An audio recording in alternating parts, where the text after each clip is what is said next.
2019's presentation on artificial intelligence. We'll be looking at applying AI to a primary school called Primary School X. This primary school has been made by collaborating as a team and finding some of the weaknesses and strengths across all of our contexts and putting it together into our own school context, which we use to guide our thinking and guide our research when applying AI to a primary school. We thought it was important to provide and describe a school to ensure that we had a clear context with clear goals that we could apply AI to. So I'm going to talk through the school context. Our primary school, Primary X, is a large 3-form entry. That's important to note because it's been quite difficult in this school to ensure that there is consistency across the year groups. And when putting in AI within the school, we're going to have to make sure it's consistent from reception through to year 6. The pupil to adult ratio is the lowest ratio it's had in the past 5 years, with further cuts expected to teaching assistants. That's going to be a really important point to take into account when we're thinking about embedding something new. Standards in reading are significantly below national and progress measures are negative. That does mean that that's become a big point for our school development plan. And there has been recent investment that's been made into computer equipment, which means that all classes now have access to an iPad on a 1:2 ratio. So what we're going to be looking at is actually thinking about how our investment in our computer equipment can support our negative progress measures, are significantly below readers, support the teachers in this large 3-form entry. So our school development plan focus is to increase reading standards. What we have decided as a school is that children need books which are matched to their fluency ability. When researching recent offsets in the surrounding areas and within our cluster schools, it has come up quite often that books are not matched with the child correctly. They're either too easy and not pushing them on, or they're too difficult and they're unable to decode those words. So we've got to ensure that if our standards in reading are significantly below national, that we are looking at the books that we're providing the children with, making sure they are matched to their ability. We do know that to move children forward in their reading, we require assessment of their reading comprehension, again to enable those books to be correctly matched with the child. Although their fluency may be very good, their comprehension may be lacking, and therefore books may be given to them that are too difficult. That's a really difficult thing to assess their reading comprehension unless you have a lot of adult support or a lot of assessments which require marking. And as we've discussed in our school context, unfortunately our pupil to adult ratio is low. There are going to be more cuts, and the ability for teachers to be able to spend the time reading one-on-one to check fluency and check comprehension is lacking.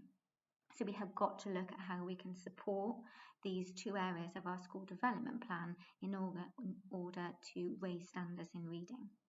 So we're going to be looking at how we can use that investment in our computers, use our investments in our iPads, and use AI to support the matching of books to the children. So the schools in our cluster have suggested the use of Accelerated Reader. That's a computer-based program that schools can use to monitor reading practice and progress. It allows teachers to monitor the reading of every book without the timely one-to-one assessments within the class texts.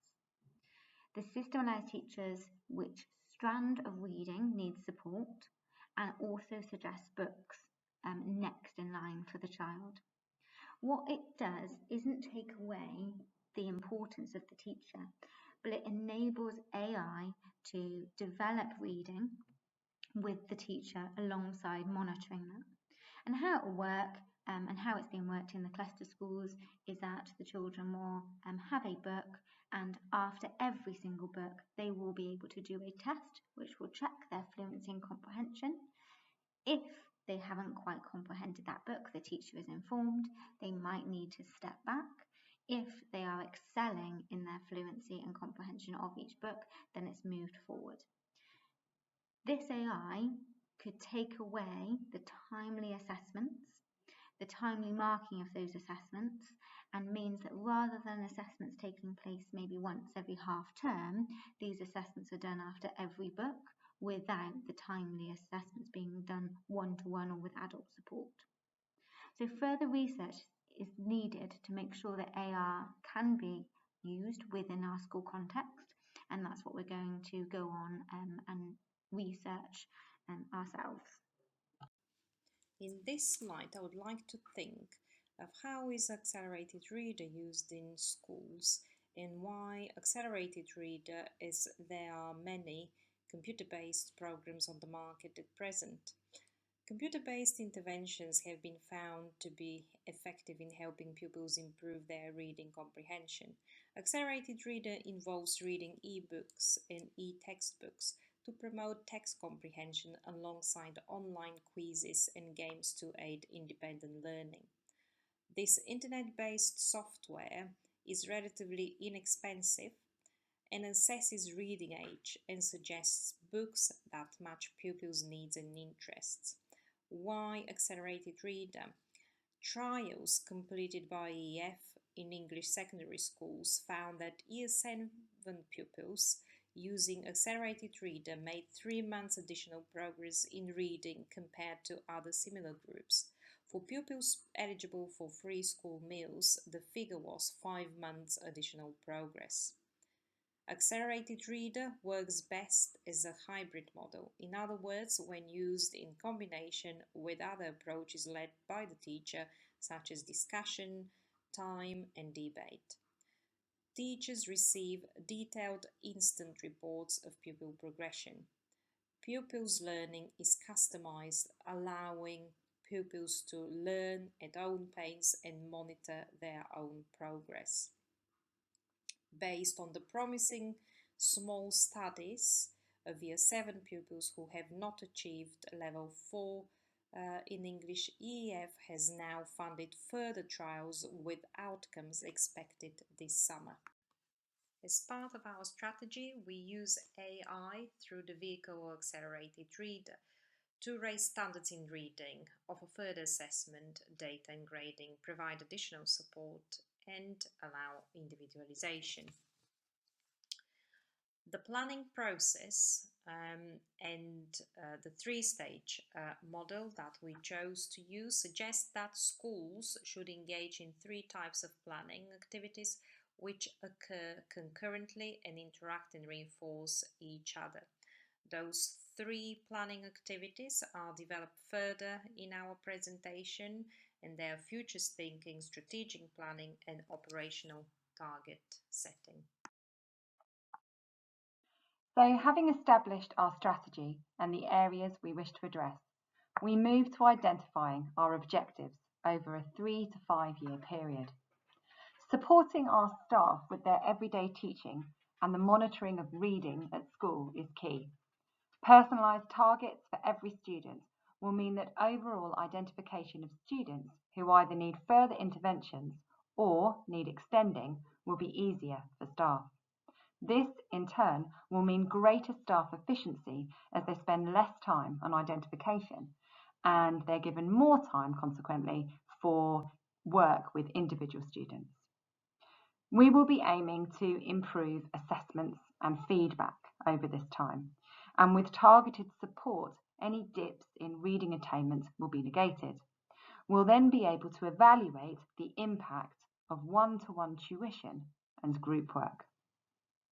We will aim to improve attainment levels, and evidence shows that with Accelerated Reader, Year 7 pupils made 3 months additional progress in reading compared to other pupils.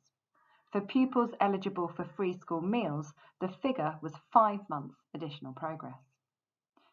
However, Accelerated Reader is just the beginning. By first implementing artificial intelligence in the form of Accelerated Reader, our staff will be starting their journey towards a better educational experience for both them and their students. We'll be working towards a hybrid approach where AI informs staff but does not replace them. We'll be beginning to build their capacity and their core competencies. Our strategic intent over a period of 5 to 15 years is to build capacity within all aspects of the school to ensure our hybrid approach is sustainable. In essence, we want to develop the way we approach teaching and learning and how we operate in readiness for the future. For example, move away from a traditional lesson structure, curriculum content, and weekly timetables, and instead use technology to enhance the teaching and learning experience, improving efficiencies and effectiveness. This should free up time to cover things like 21st century skills, social and emotional development, and hands-on learning. The benefits of Accelerated Reader are clear, but there are areas that are less effective. Therefore, we would complement AR with other AI technologies in order to achieve our desired approach. For example, Read2Go app could support pupils who require help with decoding and fluency and give them access to e-books, using a combination of technologies until AI evolves and meets our needs within one multifunctional tool. The use of Kotter's change model can help create the climate for which change can take place. Firstly, he talks about creating an urgency, but in this case it already exists. It is the imperative for improvement. Children have to learn to improve their reading. Forming a powerful coalition. This is the trial. Take a year group or a class, early adopters, and now you're advocates. And then create a vision for change. And this vision actually is not just for this change, it's for any change which needs to take place in school. What's possible? We can have great readers without increasing workload. What else is possible? Think about futures thinking. Short-term wins? Well, that's all in the data for the children who are involved in interventions, but also it can be through the peer support from those early adopters to others. Build on the change, we'll then roll it out, make it work across the school and anchor the change. That's not just about Accelerated Reader, that's about using an adaptive system. It's about using AI as part of school development, and it's about thinking, not in a limiting way, but in a much bigger way, what is possible, and that is the change. AI has enabled schools to operate virtual learning environments and to personalise learning for students. For example, robots can act as tutors, teaching assistants, peer learners, and as social emotional supports. It's not a huge leap to imagine that facial recognition technologies and devices that detect changes in body temperature and blood pressure could be used to identify students that are struggling with learning or self-regulation. Or voice technologies that will support students with speech and language difficulties, or perhaps support young pupils with articulating phonemes. Or even hologram simulations of teachers and other students to facilitate play-based learning. Our future thinking believes building capacity, including the ability to adapt, will be key.